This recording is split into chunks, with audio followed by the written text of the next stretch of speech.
Çin və Nepal sərhədində torpağın buludlarla qovuşduğu nöqtədə dünyanın ən yüksək zirvəsi ucalır. Buzlu küləklərlə, əbədi qarla və əfsanələrlə örtülmüş planetin ən yüksək nöqtəsi. Bu, təbiətin əzəmət və qüdrət rəmzi olan Everestdir.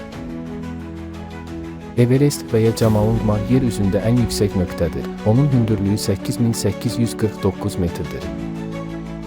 Zirvədə temperatur -60 dərəcəyə düşər, külək isə 200 km/saata çata bilir.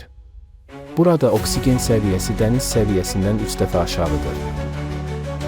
İlk uğurlu zirvə qalxışı Edmund Hillary və Tenzing Norgay tərəfindən 1953-cü ildə baş tutub. Bugünədək 10 mindən çox insan zirvəni fəth edib, amma 300-dən çox alpinist həyatını itirib. Ən gənc alpinist 13, ən yaşlısı 80 yaşında olub. Bəzi alpinistlər 20 dəfədən çox zirvəyə çıxıblar. Everest yalnız dağ deyil, insan iradəsinin, dözümlülüyünün və elmi marağın rəmzidir. Bu arada qadın alpinistlərimiz Elmirə Aslanova və Vəfa Musayevanı Everest zirvəsini fəth etməkləri münasibətilə ürəkdən təbrik edirəm. Onlar sadəcə zirvəyə qalxmadı, onlar tarixə imzasını atdı. Onlar sübut etdi ki, Azərbaycan qadını güclü, cəsur və azaddır.